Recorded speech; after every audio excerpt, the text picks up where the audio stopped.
Hello, my name is Michael Friedberg. I'm the CEO at Kiwi Tech, and welcome to the inaugural Swaying with Strangers podcast.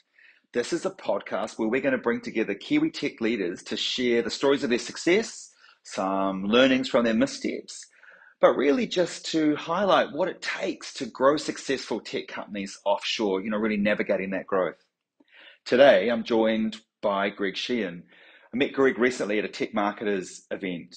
I was very struck by not just his sort of unique perspective and background, but the fact that he's garnered so much experience from being both a founder and working for companies like Nike. So look, I think you're really going to enjoy this. I'm super excited to get going. Let's jump in. Well, welcome to Sway with Strangers. I would welcoming Greg Sheehan.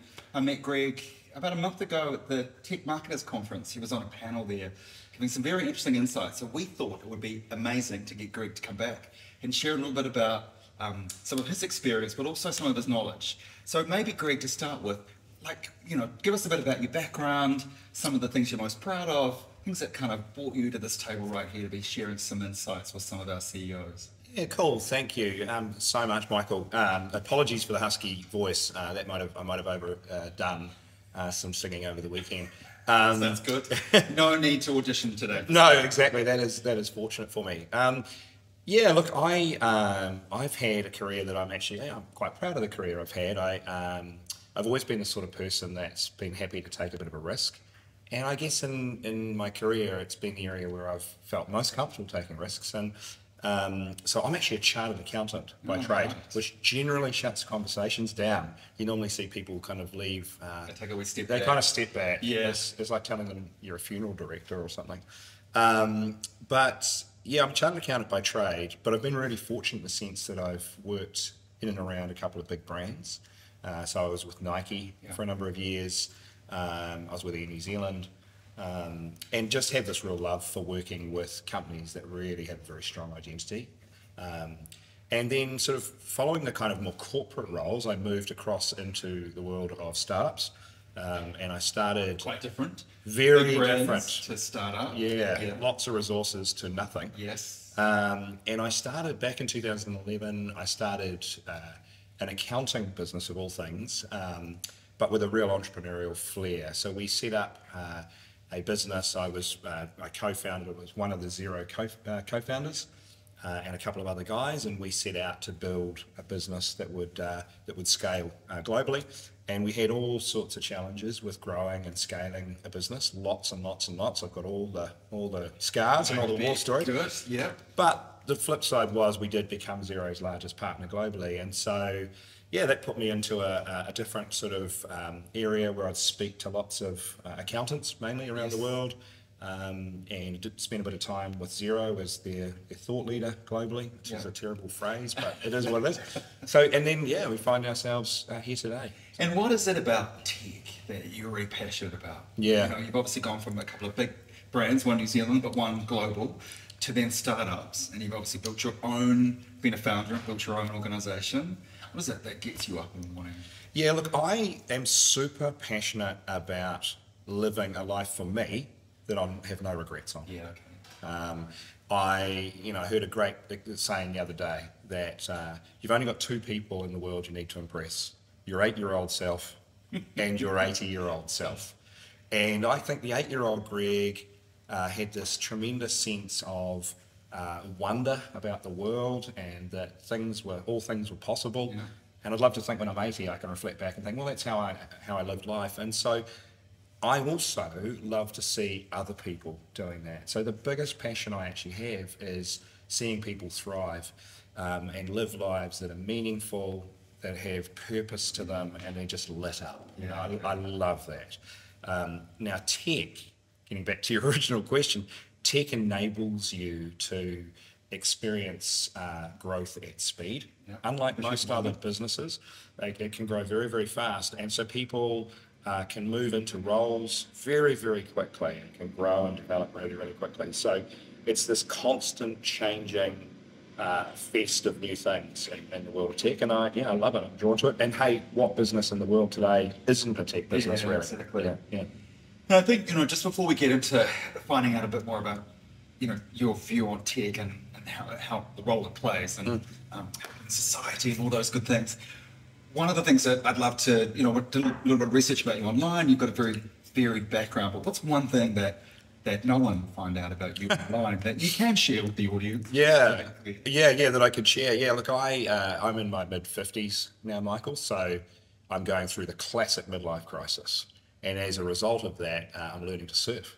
Brilliant. And not well, got to add, but I am learning to surf. And for me, that's just the complete antidote to tech and emails. And it's just getting out there. Yeah. So where was the last beach you surfed? At the Mount, actually. Nice. Yeah. So it's a good spot to learn to surf. It's pretty forgiving. Yeah, I hear that. Brilliant. Yeah. Well, let's talk about forgiving. One of the things, at Sway Tech we pride ourselves on is when we start with a new client, when we start to, want to get under the hood, we start to look at the customer. Yeah. And there's been a lot of talk about how do we make sure around product market fit that actually these companies that we work with or founders that have created products are actually solving a problem. Yeah. And how clear are they on the role of solving that problem and how they do it in a different way? What's your experience, there in working to make sure that the problems are clear and that they are being solved and in a way that's unique? I've learnt this the hard way. Yeah. So I have never been short of ideas, and I think there's a lot of CEOs out there or founders who are the same, and they've got great ideas, and they want to see that come into the world. Yeah. The reality is, unless those ideas really are solving a problem, or on the flip side, bringing pleasure and an experience and a feeling to somebody, it's pretty hard just to sell an idea. But yet companies try to do that. They kind of, what do you see as some of the pitfalls when you sit around a room, you've come up with a great product, you think the problem, the challenge that it's addressing, yet maybe it's not landing. And how do companies get to that point? Yeah. What can they do to avoid getting to that point? Yeah, I think the key is just talking to customers as much as you can and asking. It's the 5 whys. It's continually peeling back on the answers they give you around what really is it that's driving the behaviour that they are engaging with your product around. Because sometimes you make an assumption, we all do, that this is a product that solves this particular problem and this is why the customer will buy. Yeah, right. But actually the reason why they're buying is actually sometimes a little bit different. Obviously it's adjacent, but it can be those subtleties of really what is their motivation around buying this product, and do we really understand that? And then you can dig into that. Yeah, and I think drilling down on that, at the moment, we're seeing technology shifts like AI shift the way customers use products or alternatives to that. So if you've had a product that's actually, you've identified the problem, you're solving it quite well, and suddenly you're noticing your win rates are dropping, you're not closing as many opportunities, or the sales team are having problems progressing, what are some of the ways that you can go back to sort of revalidate or check what's going on, and how have you seen that actually help a company? Yeah, I think the interesting thing there is often early customers are customers that are within your existing network, and they're one sort of degree separated from that. So it can sometimes cloud really the motivations behind who the customer is and why they're buying. And so we can get these false signals. Hey, we're getting good early customer adoption rates, that's all great. We've got a little bit of a tribe that's spreading out the message. And I think even Xero was a great example of this. So Xero early on was very good, exceptionally good at building the tribe. Yes, they were. They were exceptionally good at it. It took them a few years to work out who their customer was. But once they worked that out, they were able to kind of build the tribe.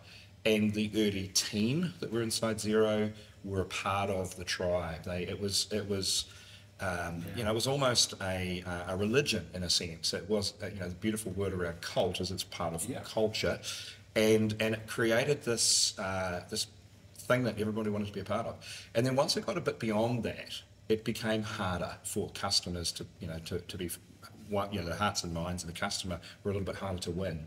And so then I think you have to really come back to your first principles. What is this problem? What is this product solving? How does it solve it? Do we really understand that? And then from there you can execute. If you're a small company, if you're a CEO, often founding CEOs responsible for sales, what's the one or two things that you would, really recommend that CEOs continue to focus on to make sure that they are clear on that and notice changes in the market? Any frameworks, any kind of advice that you can impart here? Yeah, it's interesting because you're right. Generally in a founding team, there's a hustler, Yes. there's a hipster, and there's a hacker. Ryan So Baker. there's a hipster, hustler, And a hacker. Yeah. Okay. And actually this was something like Ryan Baker, who was the founder and CEO of Timely, shared with me, and I think it's a fantastic analogy. So your hipster is your representative of the brand, somebody who just lives and breathes the brand. They're able to tell stories, they're able to just articulate what are we all about, why are we here, and they're really good at it. Your hacker is obviously the tech person inside your business, and your hustler is the person who's just out there and making sales and closing deals. And they often say that moving from the early founder across to a sales team is one of the hardest sort of ball transitions that you make, and the ball can get dropped at that point. Especially if you do it too early. Correct. And having the founder in there making those early sales and closing those deals, I think is fantastic. And the longer you can keep that founder in there doing that, the better. And then maybe bringing in somebody who has got the professional sales skills to know how, in the earliest of stages, how to build a sales process and hire reps and those sorts of things. And that, the ability for the founder to be able to articulate the story and the why that the customer would make the shift from whatever current way they're solving a problem to this future problem. We do a lot of work with sort of CEOs and founders on that, but what we find is if that's just in the founder's head, when they hire that first salesperson, that person's reconstructing all of that, maybe getting some input, but things can get a little crazy. So, absolutely. And that new hustler wants to come out and they're just getting out there, but they may not have that passion yet around the product or the understanding. How do you solve for that? In terms of that first sales hire, how does the hipster transform or enable the hustler? Because I love that. Yeah, it's super challenging. I mean, I think it's very hard for anybody to do a better sales job than the original salesperson, the original founder. It is challenging. And so the more that you can have open conversations and articulate, why, as a founder, why did you start the business? What was the origin story? Help me understand that. And be able to translate that across to the first professional salesperson or people, the better. I don't think you can underestimate just the conversational time, just to translate that DNA across into the new team. And then I think from the hipster point of view, it's being able to articulate this, why is this brand special? Because there's tons of software out there, right? There's tons of software, and there's great software with great UI, and it's nice to use, etc., etc. But what makes this software part of a tribal reason why people buy? I mean, why do we go to any shop and buy a brand? Because we're part of a tribe. We want to be associated, we want to be connected to something. So yes, the product has to have utility. It has to solve the problem that it says on the box. But it also, why are people buying beyond that? How do they associate? That emotional connection. Look, you've had a lot of experience. You talk as a CFO, your role at Nike. You talk very passionately about brand, and as CFO, how you saw the ability for that brand to show up in different ways to create a lot of long-term value, as a challenger brand in some of the areas that the products were being used. Obviously, New Zealand tech don't have those kind of resources, but I think there's a real shift, and we're certainly seeing that in our client base, to understanding the power and importance of brand, which is part of creating that tribe. But it's often very under-resourced, and often, marketing investment dollars are very tight and often have to be around capturing immediate intent with this customer's a problem where. But for those CEOs who are looking at brand and understanding that creating that tribe and that sort of future growth off the back of creating that brand and brand experience, what's the hack? Like, where would you start? You don't have a lot of resources. You've got that, you are that hipster, you understand the problems, how you show up into the market, but I want to build a brand around it. how do you get going? What's your 3 tips, if you like? Well, how would you growth hack that? I mean, I think creativity is your friend. Yes. At that earliest stage, the more creative you can be, the better. Because the reality is, and we all know this, just we're all bombarded with brand messages every day. We drive down the freeway and we see messages. We go online. We see there's just ads everywhere, and let's be honest, a lot of them aren't that creative, and a lot of them don't cut through. And yet we will all remember the campaigns that moved us, that rocked us, that made us feel something. Yeah. And maybe they made us angry, maybe they made us cry. We'll never forget those things because we're human, and again we want to connect to the tribe, so we feel something. We need to feel something to be connected to that brand.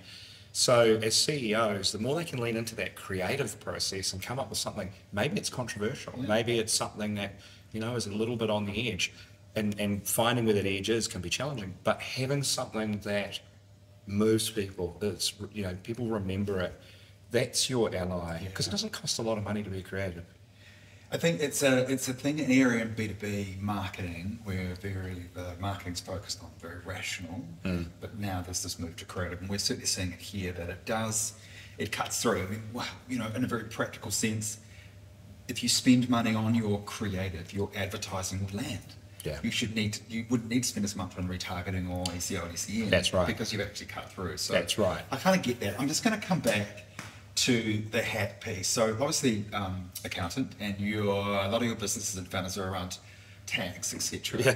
So exciting. Yeah, exactly. So how have you approached adding that creativity aspect to be able to create that emotional attention around something which is pretty dry? Yeah. We only want to worry about it. We've just done provisional tax. Yeah. We know we've got our end of year to be completed or whatever. Yeah, so yeah. How does that work? I mean, look, I love the accounting profession, but back when we started in this, 10 plus years ago, the profession was a bit brown. It was a bit dusty. And so it was, hey, I'm a middle-aged man now, I guess, but it was filled with middle-aged men. And so one of the things Xero did exceptionally well with, and they did a great job, is they put accountants into T-shirts. Yeah. They made accountants feel cool. They put on these Xero conferences around the world, and it was kind of like a Burning Man meets accounting fest. So there were DJs on stage, etc. They just created something that was a little bit edgy, and they knew their audience. The audience were accountants, actually, in this case, as opposed to the small business owners, and they made them feel special. Yeah. They got the tribe. They won the tribe. And they had that emotional connection. They tapped into correct. that. Accountants don't get anything special. Exactly. That's right. Community, and look, that's been a game changer for them. It has. And so that's the key, I think, is being able to tap into figuring out with your product who really are your tribe early on. It's that whole, if I can get 1,000 customers who rave about me, who would wear my T-shirts, my merch, without me having to pay them, because they want to be a part of that. Once you've got that, then you're away. Yeah, and I think, and again, you make it sound very easy. Yeah.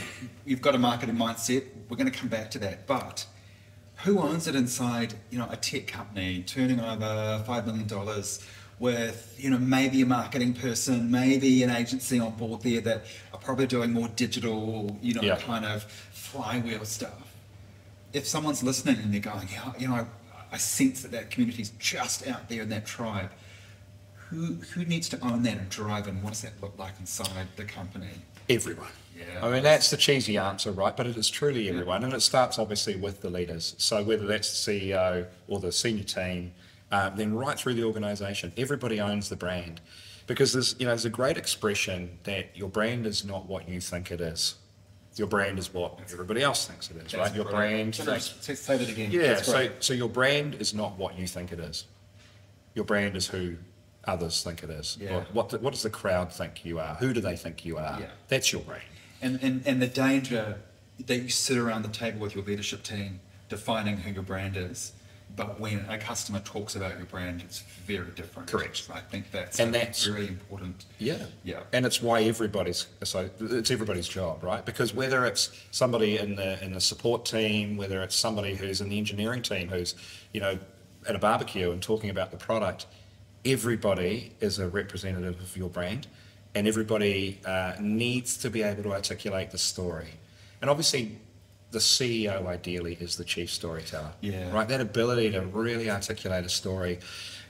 You know, it's 2023 and we've got all this digital technology around us and we've got a very sophisticated world now, but fundamentally we are tribes, we tell stories, we want to belong, we want to feel connected, we want to feel moved. Yeah. And nothing's changed. We just happen to live in a digital modern world where we catch planes and trains and, you know, and everything's the same. And if we think about our own personal worlds where we are bombarded with message, unprompted LinkedIn outreaches, ads that come up on your Facebook and LinkedIn or whatever platforms you're using, then it makes sense that if you can cut through that, if you can show up in a way that is aligned to your brand, but is memorable and makes that connection. Absolutely. But with the realization that it's not going to end, sales not going to drop out of that. No. Right? This is just one touch point. If everyone in your organization is on that board, then as those brand experiences happen, you will move the person that you're talking with through a great journey, which has to be supported obviously with good content and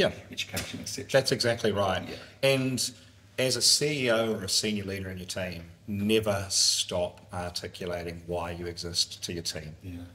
And because you just need to keep repeating it over and over and over and over again. Because sometimes for some people, they need to hear it multiple times. They need to hear it every week. And they need to see it expressed and living. And then they will go to a barbecue and they will rep your company without even needing to be prompted. And I think that's something we all forget, is the importance of bringing everyone from the most senior technical advisor down to the person who answers the phone, to the person who creates the tea and the experience in the office, that they all have a responsibility for that brand experience. That's right. And I think as CEOs, we have to make sure that we've got to work out our own way of bringing everyone on the journey. Where have you seen that done well? Inside a small company setting, where have you seen that done well? Oh, look, well, when we say small, originally it was, Rod Drury was a master at Xero. He really was. He did, you know, I've seen it happen in big companies with the Phil Knights and the Nikes and those sorts of people.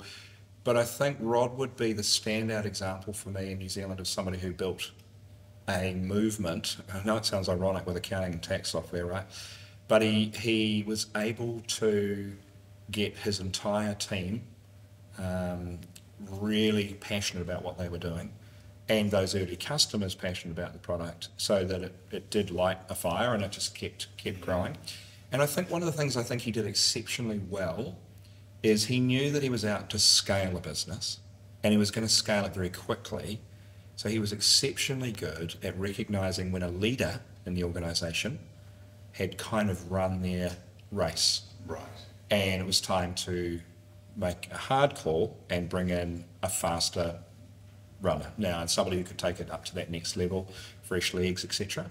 And that's something that I think he did a very good job at. And a lot of CEOs can get caught with not being able to do that because of the the humanity involved. Yeah, completely. And that is about putting the needs of your business first, but that's in right. in a very totally. Completely. One of the things we at Swaytech really focus on is around, how do we help tech CEOs and founders create a marketing mindset, not a marketing function? How do we infuse inside their organisation this view that marketing is an investment which is key to generating scalable growth versus hiring one or two or three people and building out a marketing department? I've talked a lot about Xero today. We see them as probably the best example, where they started off with marketing sitting in very different parts of the organisation, inside product, digital, social, and obviously sales and sales activation through the channel. And they built multiple marketing capabilities with a view that everyone's responsible for that, kind of brand experience. So you obviously, I sense in you that you also understand what that, that the importance of that marketing mindset across a company. So when you go and, you've founded some organizations, you are involved in a lot of tech organizations, what do you look for that indicates that that marketing mindset is there to be cultured and moved versus the traditional view of just going to hire one or two people and expect them to do everything? I think you can sense it when you walk into a building, and ideally you can sense it when you meet the CEO and ideally the founder. So the founder or the CEO, and sometimes they've transitioned from the founder into the CEO role, whoever it is that's ultimately the leader of the business today has to have this energy and this sense that they're going to build a world-changing business. I mean, I don't think too many people get up in the morning and go, I just want to build an ordinary business, right? So businesses that are truly world-changing, and it can be an overused phrase, but can be disruptors. Yes. They have at their very core, they have brand at their core, because the brand is their why. It's their soul. It's their heart. It's everything about who they are as an organisation.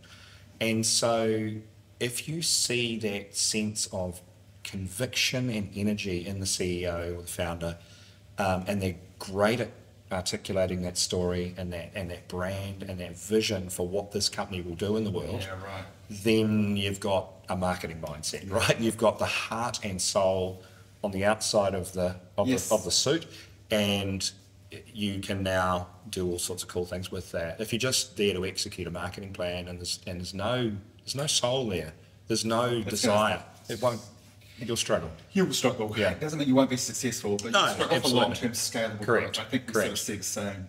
What does that look like on a day-to-day basis? So, we've got a founder or a CEO who's super passionate, is disrupting their part of the world and the way that they're solving problems in a different way for customers on a day-to-day basis. How does a marketing mindset show up for you? Yeah, to me, it is about energy. I think a lot of organisations that are kind of running on a bit of a low energy basis, they can kind of struggle. You need to bring your best game. You need to bring energy into the situation.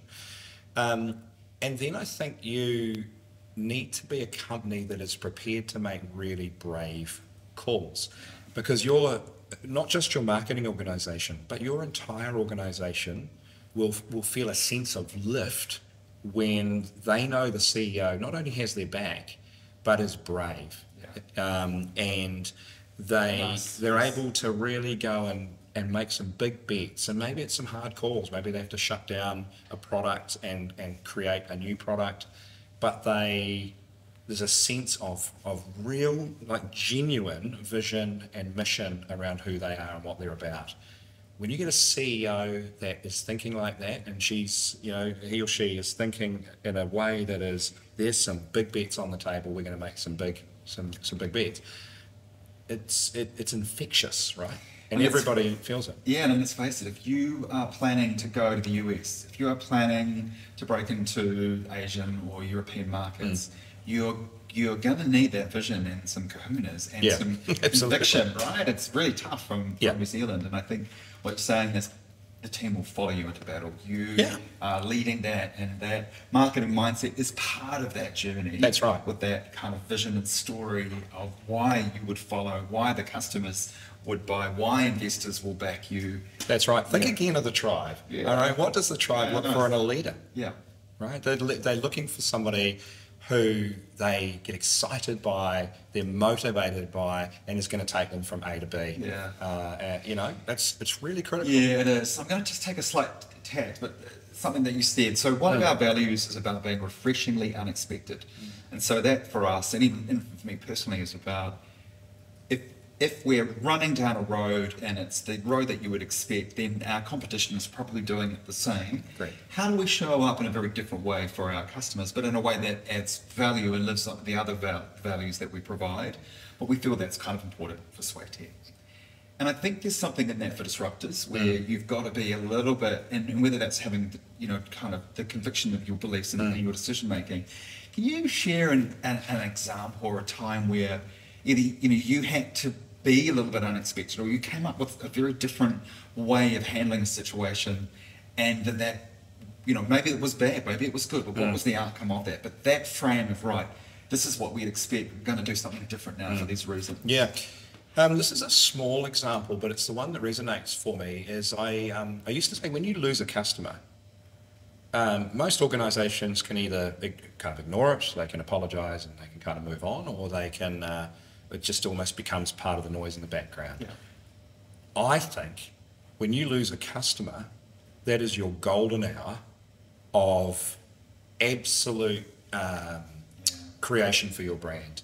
You've got somebody leaving, they're generally going to be pretty honest and open about why they're leaving, because they're probably lose. pretty, they've got nothing to lose. Yeah. They might be a little bit annoyed, they might be a bit emotional, and they're going to give you the fire hose potentially of what it was that was there and what you didn't do right.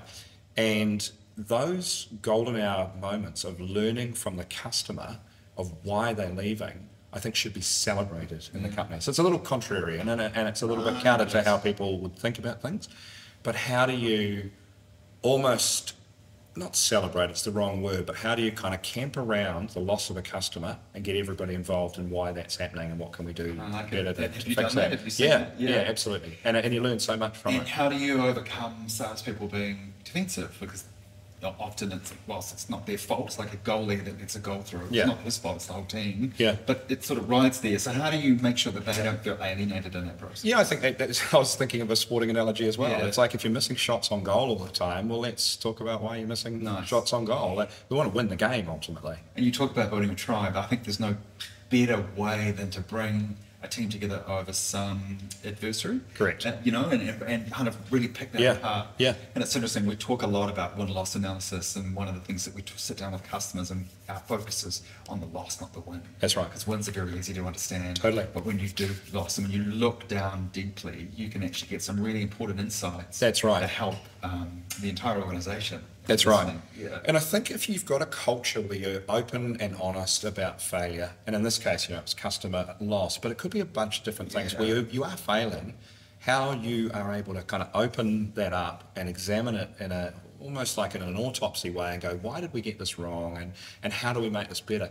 That will permeate right through your organisation. It sets a cultural tone. It does. Actually, it's okay to make mistakes. Correct. Let's learn from them. That's right. Maybe let's not repeat them too many times. You'd hope that would be... No, but it sets a tone of we're all going to fail. We're all human. We all fail every day. We do things that we don't get right. But as an organisation, if we're not kind of beating you up for it, we just want to learn. There is genuinely an opportunity to do something much better. Yeah, brilliant. Yeah. I think it's about being honest. Correct. And not hiding these reasons away. A loss shouldn't be ashamed. It's something you learn from. Absolutely. Not everyone has that philosophy. But No. That is refreshingly unexpected. I love it. Good. There's a lot of talk about AI at the moment. Yeah. But what other, not talking about AI, what other trends are you seeing, either as headwinds or tailwinds for tech companies looking to grow offshore? And that can be any part of business. Yeah. Just sort of saying, what are you seeing? Yeah, I think one of the biggest changes that I've sort of witnessed in the last few years, and it's been predicated off COVID, is this whole work from anywhere mindset. And that used to mean, well, now I can work in a cafe or I can work from home, but actually it means I can work anywhere in the globe. Yes. Notwithstanding time zones. So you can get access then. Correct. We can get access to global people. Correct, and that's the big change that I think is coming through. And we're seeing software companies that are responding to that, where they are putting global payroll type software together, so you can have an employee wherever, and they're on your payroll, but they're on a different country's payroll system. That's going to open up so much faster now. And again, other than time zone, what else is getting in the way? Nothing. Yeah. We can have the regulatory environment to manage it. So we can hire the best talent and the best skills from anywhere on the globe now. That's a game changer for people, I think. Look, it is. The flip side is it creates a management leadership burden. It does. Managing remote people is not for the faint-hearted. Agree. So at what point should a company, one of the things that we often see as an inhibitor to growth is leadership. Mm-hmm. So you've got a startup, they've had some money, they've got some capability, but that leadership layer and the ability to support the CEO but also delegate down and empower underneath is a big, kind of inhibitor to growth if it's missing. So bringing on offshore people can add a lot of stress there. What are a couple of words of wisdom in terms of how you get ready to be able to onboard and manage remote workforce? Yeah, remote workforce management's super tough, and I learned that the hard way. And we were only talking New Zealand and Australia when I was building out the business, and yet we had 15, 16 different locations, and some people were working from home. The reality of building culture, and I'm such a big believer, if you're going to build a world-changing business, you need a brand, and if you need a brand, you need the culture that goes with it. You have to be able to connect those remote workers in to your culture. They can't just be an ad, sort of an add-on. The one piece of advice I think I would give around this is you have to have physical contact with them twice a year, at a minimum. Yeah, that's important. So you need to be able to afford Correct. to bring that person from wherever Correct. they are. Yeah, that's a good. Yeah. And if you can't afford that, you're not on your growth journey, Maybe, then correct. maybe that's not. Yeah. Unless it's a contract or something. That's right. But if you can bring them out, so say it's a Kiwi company, you can bring them to New Zealand twice a year, you can do dinner with them, you can have a few beers with them, you have a laugh with them, and you can build connection. They then go back and they're embedded in your culture, but the team know them better now, right? So, but no less frequently than twice a year. Yeah. Now we're going to come back to AI. Right. Because we have to. Yeah. AI. Yeah. Boom or bust. Look, obviously that we're in a hype cycle around it at the moment. We're really in a hype cycle. Look, I think it's going to be one of these things, it's like the Bill Gates quote, we sort of overestimate what will happen in 2 years and we underestimate what will happen in 10. Nice. The reality of AI is I think we're probably overestimating what's going to happen in the next 2 years, but in the next 10, I think we are in for some big changes. I think anywhere we've got knowledge work, AI will probably do a better job than you with knowledge work, over the next decade. And that's challenging for many tech companies, whether professional services or capability versus software. That's right. Yeah. That's right. And so I guess the kind of, counter to that is people still love people. Again, coming back to the tribe, we love to feel connected. So there may still be, even in the professional services context, even if the answer to my very complicated problem comes from an AI machine and it is better at working out the correct answer, I still may need to chat to somebody or put somebody between me and the problem. I think that's going to be important. I mean, obviously my background's at IBM as well. We released Watson.